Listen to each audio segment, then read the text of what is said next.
We would like to welcome you to the first episode of The Life and Times of Ronald Bermudez. In light of his current health challenges, this video series will celebrate his life and highlight his contributions to the San Francisco Bay.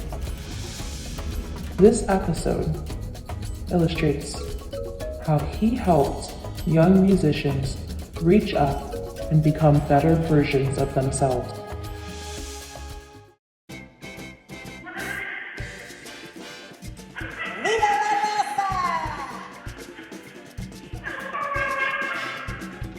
Take it all the way to the altar. Go on, babe. Ron Bermudez, born in Managua, Nicaragua in 1941, is a celebrated Latin DJ who in the 60s worked on air for Latin radio stations KBRG and Radio KOFY as a popular DJ. In the early 70s, he was a radio engineer at KSFO and for the San Francisco Giants. His diversified life took an artistic turn as a salsa dance performer and fiery instructor. It remains his passion to this day. Hi, my name is Jorge Bermudez, and I am welcoming you to the first episode of the Life and Times of Ronald Bermudez. His health is not so good right now, so we're doing this series to celebrate his life while he's still with us. This tale begins in the late 60s, a beautiful time in San Francisco when music from the city was rocking the entire planet, and we were so lucky to be part of it. San Francisco.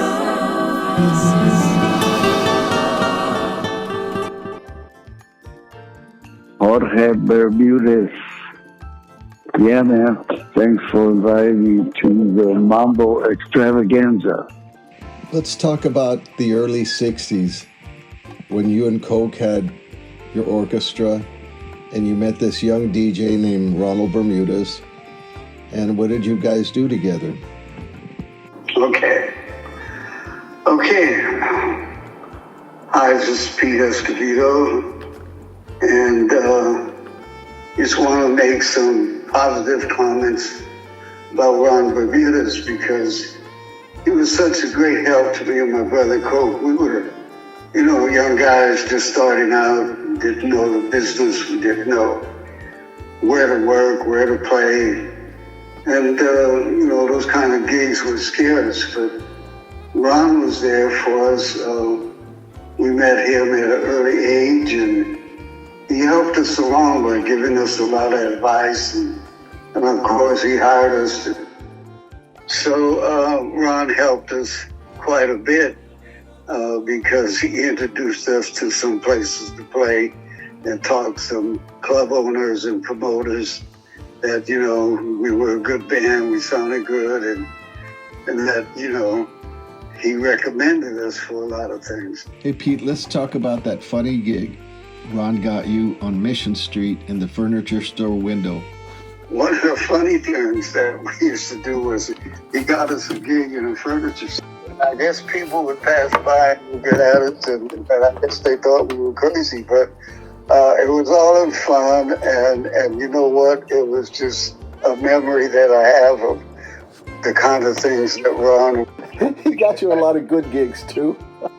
Yeah, that was one of the funny ones. And but yeah, he was like that, he didn't care what people thought and stuff. He just wanted to help us, and boy, he was such a great help. And me and my brother Coke and my brother Phil and my brother Bobby and just all of us so just wanted to thank him always for what he did for us at an early age in helping our careers and just letting us know, that we should keep going regardless of the things that happened, because he was very encouraging with his words and compliments and just ideas and suggestions that he had for us along the way, and we so appreciate him. He's a great man, and we just respect him very much and love him very much. So It was such a great honor to be considered a friend of Ron Bermudez. You were family, and I was blessed to meet you and your family at a very young age, and you might not remember this, but you were rehearsing in our garage, and I was about 9, and you handed me a cowbell, and you said, if you play this cowbell through this whole song, I'll give you a quarter. So, of course, I played it through the whole song, and, that was kind of my introduction. And, the blessing of having Ron as an older brother was that I came exposed to you and Coke. And another notable evening back in those days. The Pete and Coke Escovedo Orchestra was being featured at the American Music Hall, which was then called The Moose. My sister was running the coat room, and I was hiding in there because I was about 7 underage. And I heard a big roar from the crowd, and I ran out to see what it was. Yeah. It was Armando Peraza playing a bongo solo. It was my first encounter with this wonderful gentleman who was recognized all over the world as one of the greatest bongo players ever. And he was a good friend with my brother and with the Escovedos. Well, Ron Bermudez, He influenced a lot of musicians. I mean, he looks great, he looks really good. And, please give him my love and blessing, and let him know that I'm thinking about him also. I'll play this for him later because I'm going to go watch the Giants and Yankees with. Oh my goodness. All right, my friend. Thanks again, and hope you're feeling okay today. If you don't overdo yourself, let's do it again. All right, bye. Peter Escobedo, and from the beginning we were tight. Yes, real tight. And the whole family, stay with me tight.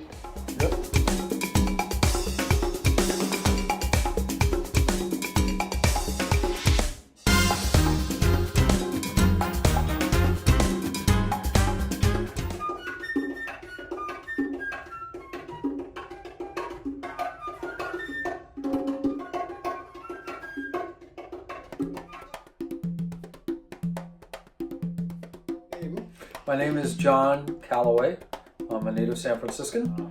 Born and raised in San Francisco, went to Balboa High School, and was the younger brother of Dennis Calloway, who played bass in Soul Sauce. And I did not know how big it was, but they would rehearse in our garage, and I would sit in the corner and just watch, and I go, wow. And so it was full circle where John was a little kid hanging out at Soul Sauce rehearsals, and then semi-retired. I'm just a working musician. I just finished 25 years at San Francisco State. And when you're 12 or 13 years old and you're seeing Leo Rosales and Jorge Bermudez, when you see that, even though they're only 5 or 6 years older than me, or 4 or 5, whatever it may be, that is like 20 years when you're a kid and you're seeing these guys play. And I was like, awe of that. Ron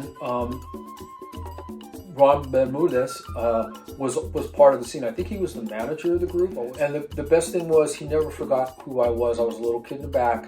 He always acknowledged me, and he made it feel like exciting. He gave us the opportunity, and he gave us access to realize that this is possible for the younger musicians. And it was invaluable. Realize that I went from playing Latin rock to playing Cuban dance music, to becoming somewhat of a jazz musician, or not a bebop jazz musician, to being a writer and arranger, to being a teacher, and then to being an ensemble director playing Latin jazz and Cuban music.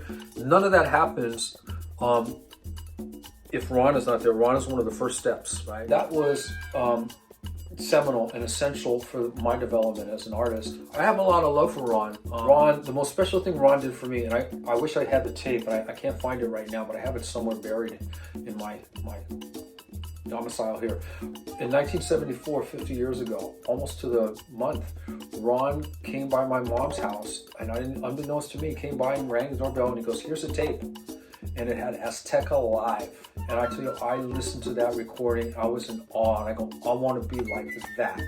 I want to be like Leo. I want to be like Jorge. I want to be like George. I want to play in those bands. I want to see what it's like. I'm just a young unknown. I didn't know anybody. It was so special that he gave me that tape that I still have it 50 years later, and that he created opportunities. He created the possibilities that this is attainable for us young kids.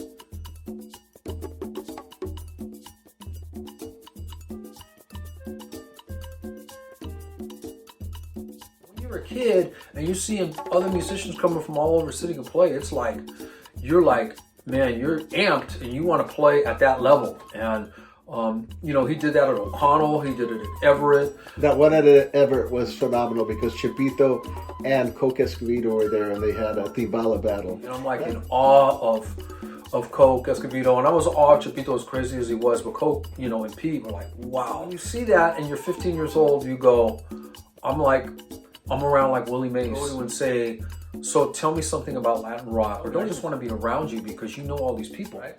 And I remember things that he would say, man, and you know, it was such a wonderful time, and you look back and you reminisce, and it's just like one of those childhood memories, man. It's like you can't live in the past, but man, when you go back and you think about how exciting it was, and Ron was one of the people to facilitate those events that created the excitement, that created places for all the musicians. Who would have done this if Ron wasn't there? We wouldn't have had a Mission District Musicians Workshop. In San Francisco in the 70s, Ron created a non-profit organization called the Mission District Musicians Workshop that specialized in aiding young and ambitious musicians. And Ron was great. He let the Filipino bands that played Latin rock, he gave them equal status too, you know, and you know that me being part Filipino, that meant a lot. I don't think that people really understand yet the depth of what Ron did and what others had did at that time, creating a sound. And you know, all accolades to Carlos Santana for sure. There's no question. But you know and I know there's been books written about it. You know, the Voices of Latin Rock. But you know, I still don't think people really understand the depth of what it did, both musically and socially and culturally, right? And we were all part of it. And so I'm very fortunate to have been part of that. And I want to tell you, we can all still play, right? And I think that that in itself, for us that are still standing, you know, I think that's part of our legacy. Hey, we're still going. You know, it's good to see Momotombo play with Leo. I wish Tony Menjivar was still here. You know, there are no words, man. It's in my heart and my memories what your brother did. It was never, in my case, he was never what I would say, he never crossed any lines or was inappropriate in anything or treated as bad. He's just manic. But, you know, I can't say enough. Till the day that I leave this planet, he will always be important to me. And he always recognized me, and he's a big part of my life, and that's not going to change. And you know, I wish him all the best, and his health is as difficult as it is right now, but he needs to know that he may not have realized it back then, but what he did, the seeds blossomed.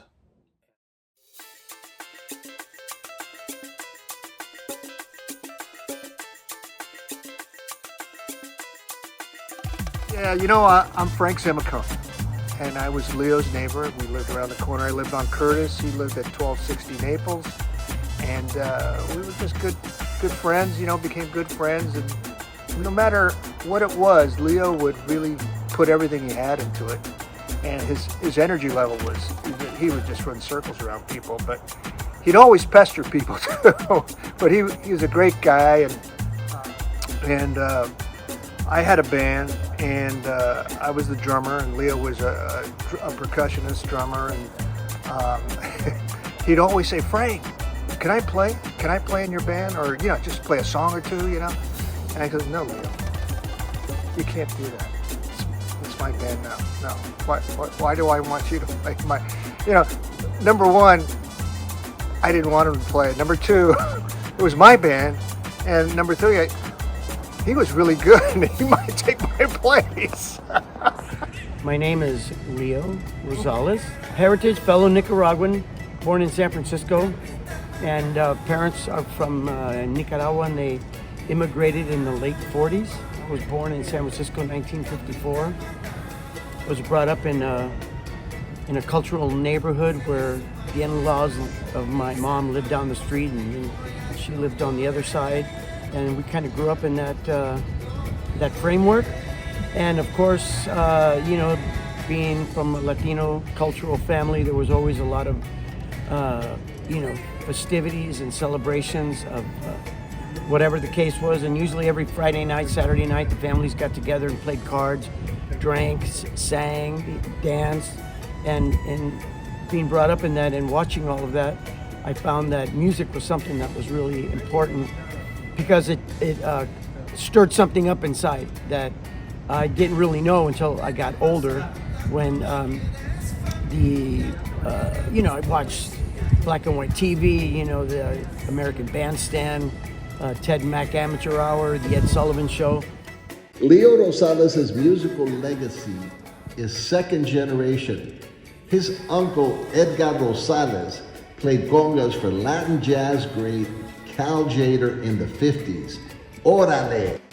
I always looked forward to watching those programs, and I always made sure that I was there in front of that television, just being like in awe of people singing and dancing. Around that time, watching the Beatles and the Rolling Stones and all of those bands, I found that I had a real curiosity about music, and I found that I was attracted to not harmonic instruments like piano, trumpet, trombone, whatever.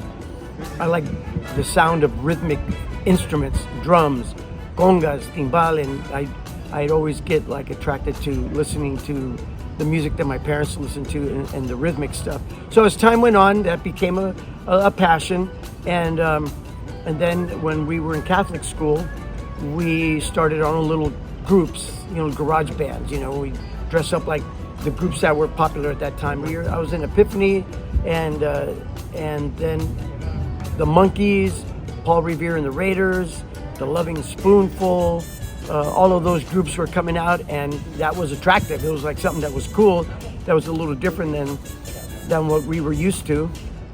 And eventually, I picked up a set of drums and started practicing and listening and playing.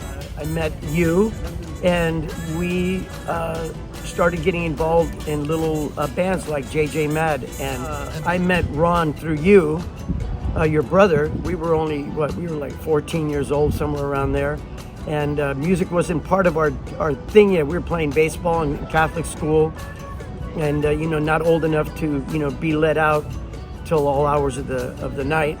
And eventually we got together with a group of guys, and they had a group called JJ Mad, and around that time is when Santana first came out.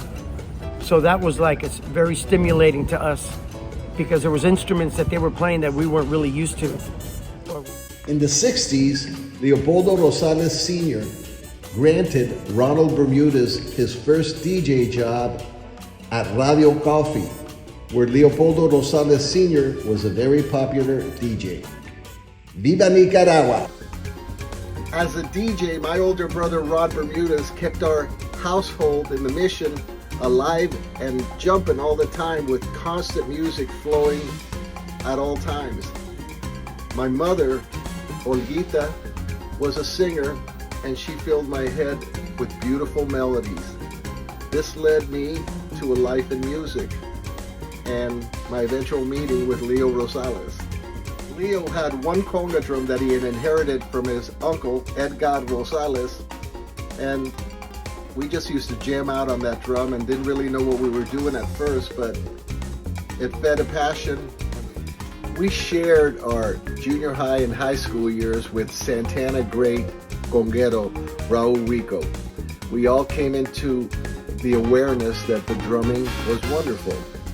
When we attended Balboa, that's when the music magic began. Because we were starved to learn about percussion. We didn't know anything, and there was no teachers at that time. At that point, what remained was, how do you do this? And the greats would come into town like Mongo Santa Maria, Armando Peraza, and the guy who tutored us on the Malo Dos record, Francisco Aguabella. Mongo Santa Maria would come through town. My brother met him and he took one conga lesson with him, and Mongo Santa Maria taught him this.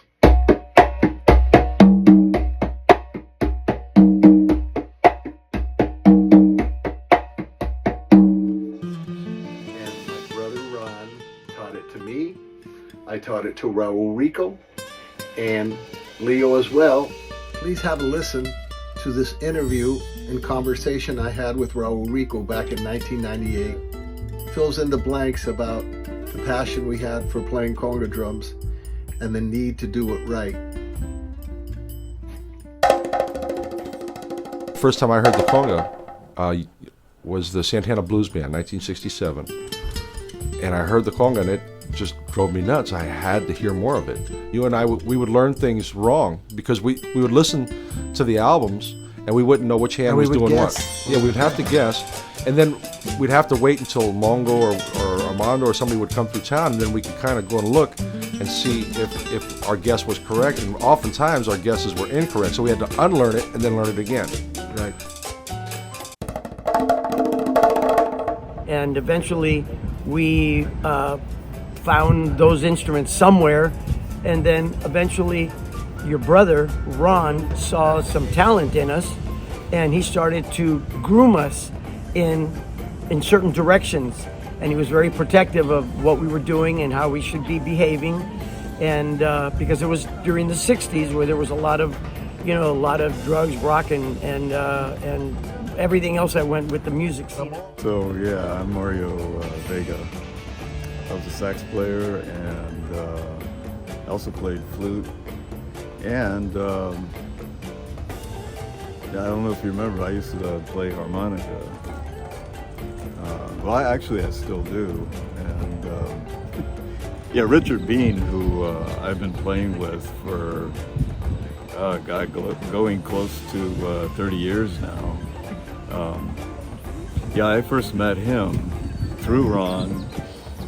Shortly after Malo had one of its many breakups, and I'm still working with him now under the name of Malo.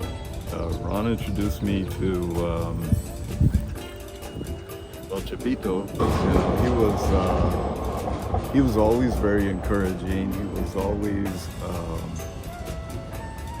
trying to move us ahead, to give us the courage to perform. Then we used to call it guerrilla music. That was our song.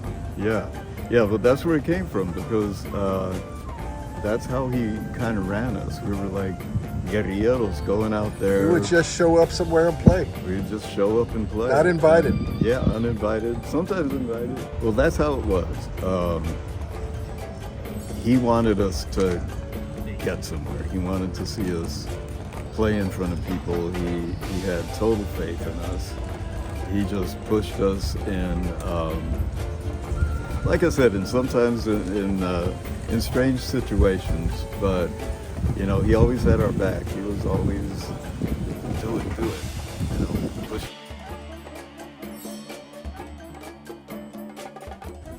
Well, since he worked there at KSFO and he knew the people, he got us some airtime on, I don't remember. And easy listening.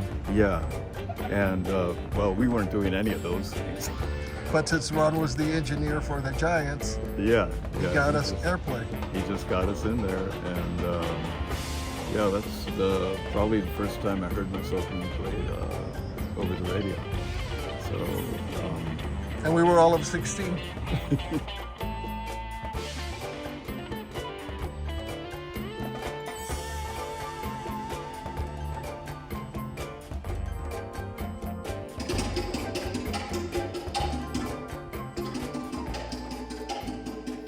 My name is Chalo Eduardo. I was born in San Francisco, and I grew up in 1970 in the Mission District, where there was a lot of great music, a lot of wonderful musicians there. Santana was really big, and we were just kids. We all had our own little Santana band. Some others stood out a little bit more. I remember there was a time I had a paper route and I loved baseball. And at the end of my paper route, which was 19th and Dolores, I remember hearing congas. And anytime you hear congas as a percussionist, you know, you're like, well, where is it at? Then I started hearing timbales and the cowbell. And as I get closer, I see this band just wailing. And it's these two guys playing, and they're doing unison and a lot of other stuff. And I stayed there about 20 minutes. And later on, I found out that was Jorge Bermudez and Leo Rosales. And when we met, I had the chance to meet Ron. And Ron reminds me of my dad. He's always giving good suggestions about how to promote yourself, what to do. He says, la promoción. You got to promote yourself. Even though we were just into the music, promoting yourself is a big deal. And I think that that stuck with me throughout my career. Recording artist and cristalino Don Gonzalo Angulo was Chalo Eduardo's father. He worked at Radio KBRG with Ron Bermudez as a fellow DJ playing Mexican sounds.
What I remember is that Ron was very, very focused and very, very passionate about whatever it was that he did, whether it was dancing or whether it was the radio station.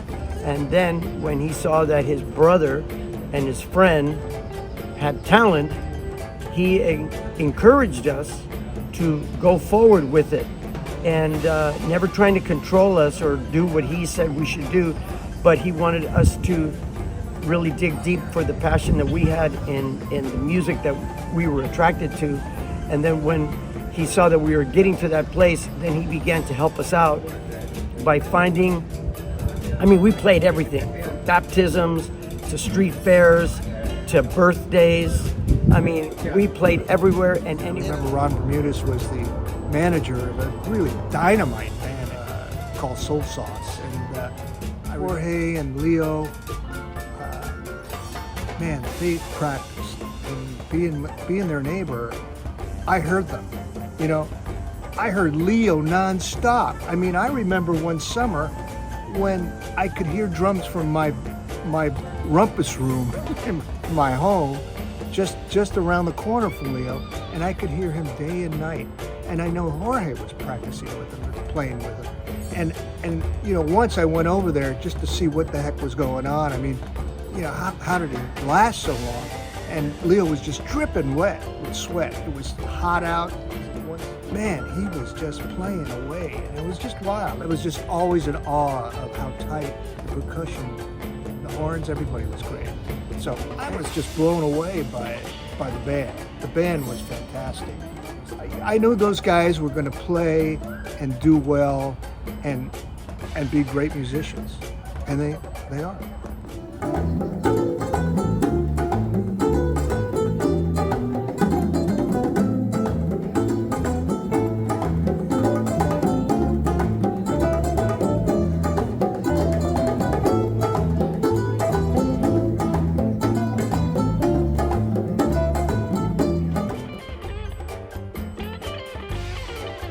My name is Juanita Bermudez. I can tell you today that I attended every one of JJ and I Salsa Band shows with a group of our high school friends. I snuck out of the house, I missed curfew, but I went to every venue that they had throughout the city. They were amazing all the time. I'm so very excited to watch them and just to be friends with them, be out in the audience for them. We would cheer and dance. We'd get the whole group, the whole audience going and cheering them on and singing with them and just clapping and dancing to the music. It was such a great experience and it was so much fun. Like I said, I missed a lot of curfews, but I gotta tell you, it was worth it and it was so amazing. And so that went on for many years, and it was, Ron would take us down south, you know, the whole band. We'd get in a Greyhound bus and go play music at a theater. Or I remember one time we went down there, I think El Chicano was playing, and did we open up for them? Yeah, we opened up for them, and that was like such a great treat because El Chicano was already starting to make a mark in the Latin rock business, or the LA kind of rock that they were doing.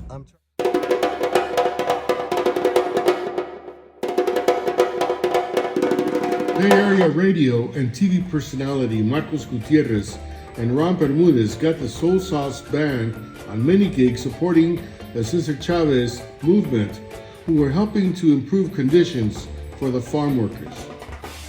The most notable show was a cameo and unplanned appearance at a concert at Spartan Stadium in San Jose in 1970. Marcos brought the band on stage as a surprise for 3 tunes. The bill included Steve Miller with Boz Scaggs, the Doobie Brothers, and Joan Baez. Soul Sauce stormed the stage and were received loudly. It was an experience not to be forgotten by these young musicians who electrocuted the crowd with their energetic spirit. These young musicians were impacted forever from the adrenaline and the love they received from the crowd. So this is 1970. Santana was huge at that time, and we were really inspired by that band.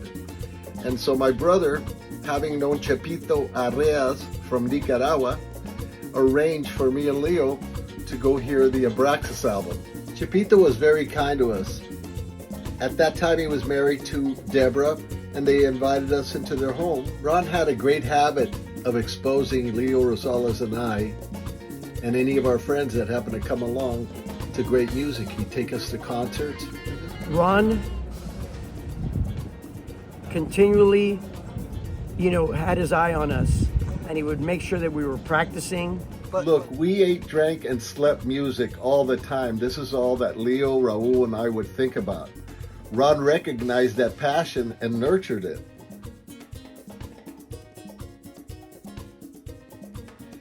In 1970, my brother Ron and his wife Pearl had a Nicaraguan food booth at the nightlife in San Bruno Avenue in San Francisco. It was a great scene, but we were way underage. So we would hide out in that food booth and listen to the Malibus, and eventually the bartender, Richard Mays, would give us the signal, and we'd run out, jump up on stage for a couple tunes, and then run back and hide because we didn't want to get in trouble or get the club in trouble for being underage. Later on, Raul joined us, and we all started going regularly and got to know the guys in the Malibus real well. Yeah. So if it hadn't been for Ron, after all the stuff that he did throughout our lives and all the help that he did, The biggest mark that he left on my life was that I didn't even know who the Malibus were. I knew of them through Ron, and he told us that we needed to go down there to hear it. And then he not only brought us there to hear the music, but he helped us to get up on the stage to play with these guys.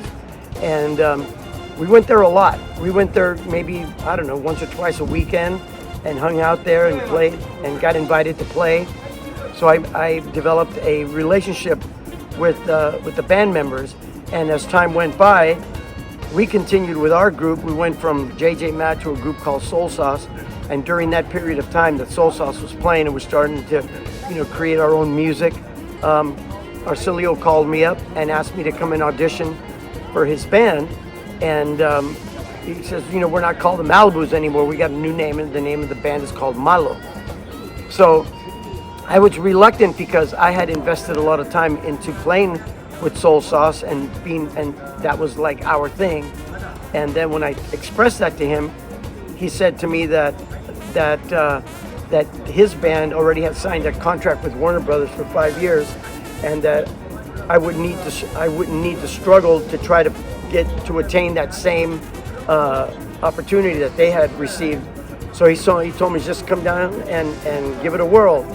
So I did, and the rest is history. After I went down there and auditioned with them, my life changed and changed directions of my music.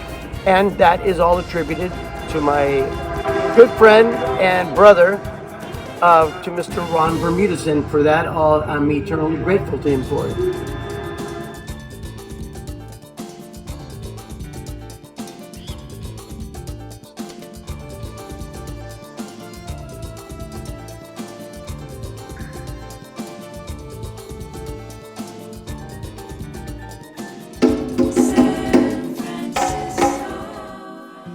My name is Rich Bandoni, and I was the guitar player for the band Soul Sauce. I was born in San Francisco and attended Balboa High School with Leo Rosales and George Bermudez. Ron Bermudez was the manager of Soul Sauce, and he took us on some great musical adventures. He took us from being a garage band to being a concert band to colleges and universities and to doing great Latin community functions in San Francisco. And I was the only big white boy in the band, and Ron mentored me, my insecurity.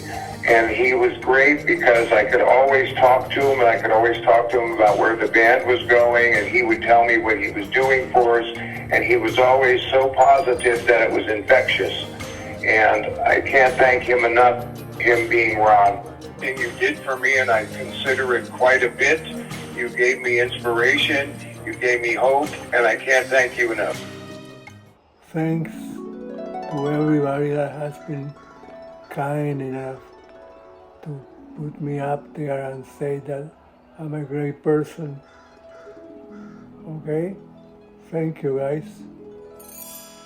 Thanks for spending time with us. This is the end of episode 1 of The Life and Times of Ronald Bermudez.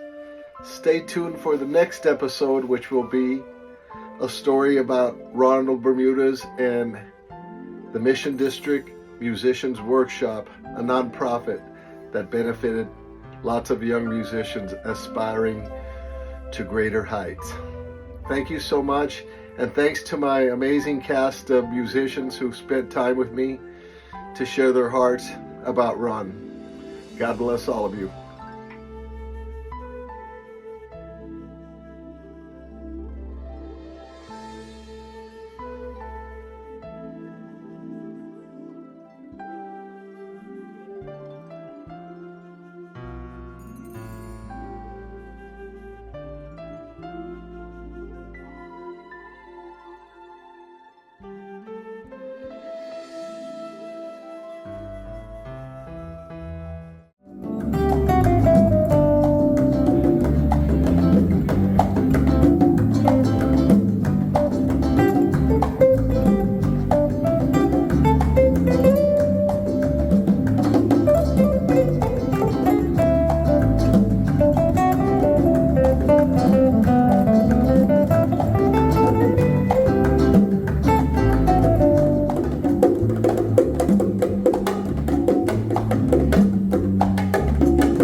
Congos are the big ones, and bongos are the little ones.